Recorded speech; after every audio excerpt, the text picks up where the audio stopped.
अस्सलाम वालेकुम क्लास। आज का जो हमारा लेसन है वो है unit number 3 exercise 3.2 question number 1 है find the common logarithm of each of the following numbers. अब हमने इसके फर्स्ट 2 पार्ट्स कर लिए हैं, इसका थर्ड पार्ट आज थर्ड लेक्चर में पढ़ेंगे। और वो थर्ड पार्ट आपके पास क्या गिवन है वो है कि 0.0032, ठीक है, ये गिवन है। आपने क्या करना है, इसका सिंपल लॉग फाइंड करना है, ठीक है। अगर हम इसका जब लॉग फाइंड करते हैं तो याद रखिए हम इसको एज इट इज लिख देते हैं लॉग 0.0032, लेकिन लॉग कभी भी 0 पॉइंट वैल्यू का लॉग नहीं लेना, ठीक है। आप पहले उसको कन्वर्ट करें, कौन सी नोटेशन में, इसको साइंटिफिक नोटेशन में कन्वर्ट करें। क्यों? क्योंकि ये क्वेश्चन 0 पॉइंट से स्टार्ट हो रहा है।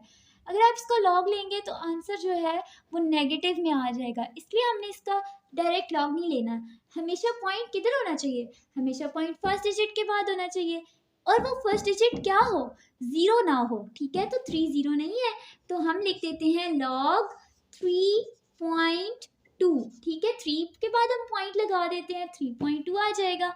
मल्टीप्लाई 10⁻⁴ क्या आएगी।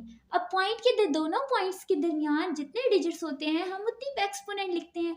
कितने डिजिट्स हैं, 1 2 3 4 लिख देंगे और पावर के साथ क्या लगा देंगे, माइनस का साइन, क्योंकि क्वेश्चन कहाँ से स्टार्ट हो रहा है, 0 पॉइंट से स्टार्ट हो रहा है, ठीक है। तो अब हमने इसको साइंटिफिक नोटेशन में कन्वर्ट कर लिया। जब साइंटिफिक नोटेशन में कन्वर्ट करेंगे तो आपने लॉग जो लेना है, अगर कैलकुलेटर से ले रहे हैं तो जस्ट 3.2 का लॉग लें, ठीक है। 3.2 पर लॉग अप्लाई करें। तो जब हम कैलकुलेटर में लेते हैं तो लॉग लिखेंगे, ठीक है। आपके पास कौन सा बटन है, यहाँ पर LOG का बटन है, इसको क्लिक करेंगे, लॉग आ जाएगा। फिर आपने किसका लॉग लेना है, 3.2 का, आगे ये नहीं लिखना, ठीक है। जस्ट किसका लॉग लें, 3.2 का लॉग लें तो आपके पास इक्वल करेंगे तो आपके पास ये आंसर आ जाएगा 0.50, क्या आ गया, 51। तो यहाँ लिख दे 0.5051 इंटू 10⁻⁻⁴, ठीक है।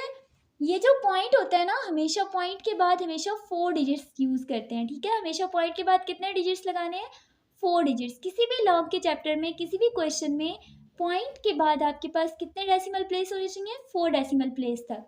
तो यहाँ पर देखें 0.5051 आ गया, मल्टीप्लाई 10⁻⁻⁴। अब आपको पता है जो पॉइंट से पहले होते हैं वो हमारे पास कैरेक्टरिस्टिक होता है, और जो 10 की एक्सपोनेंट में पावर में लिखा होता है वो भी कैरेक्टरिस्टिक होता है। तो ये जो -4 लिखा है, आप इसको पॉइंट से पहले 0 की जगह लिख देंगे, 0 की जगह क्या लिख दें, -4। लेकिन अगर आप 4 साथ उसके साथ माइनस लगाएंगे तो ये पूरी वैल्यू नेगेटिव हो जाएगी, ठीक है। अगर साथ माइनस लगाएंगे तो हमें ये वाली जो इसका मेंटीसा होता है ये नेगेटिव नहीं होना चाहिए। तो हम 4 के साथ माइनस लगाने की बजाय 4 के ऊपर नेगेटिव साइन यूज़ कर देते हैं कि हमने बताना है कि 4 जस्ट कौन नेगेटिव है, 4 नेगेटिव है, ठीक है। इसका इंटेग्रल पार्ट नेगेटिव है और बाकी जो पार्ट है वो क्या है, पॉजिटिव है। तो ये इसका आंसर आ जाएगा लॉग अप्लाई करके। जब भी कोई क्वेश्चन 0 पॉइंट से स्टार्ट होता है तो आपने उसमें क्या करना है, उसको पहले साइंटिफिक नोटेशन में कन्वर्ट करना है और फिर जस्ट लॉग नंबर पर अप्लाई करना है और 10⁻⁻⁴ एज इट इज आ जाएगी। अब जो 10 की एक्स पावर में लिखा हुआ होगा वो पॉइंट से पहले लिख दें, पॉइंट से पहले हमेशा 0 आएगा इस तरह के सवाल में। तो 0 की जगह आप -4 लिख दें, लेकिन 4 के ऊपर माइनस लगाना है, साथ नहीं लगाना, क्योंकि ये पूरी वैल्यू जो है वो नेगेटिव हो जाएगी। तो अब यहाँ पर चेक करें तो आपके पास आप बता सकते हैं कि इसमें कैरेक्टरिस्टिक क्या आ गया है, इसका कैरेक्टरिस्टिक क्या आ जाएगा, -4, ठीक है। तो इंटेग्रल पार्ट नेगेटिव भी हो सकता है, लेकिन इसका जो मेंटीसा है, जिसका डेसिमल पार्ट है, वो हमेशा पॉजिटिव होना चाहिए, ठीक है। तो आपके पास जो मेंटीसा होगा वो होगा 5051, ठीक है। तो ये इसका आंसर आ गया।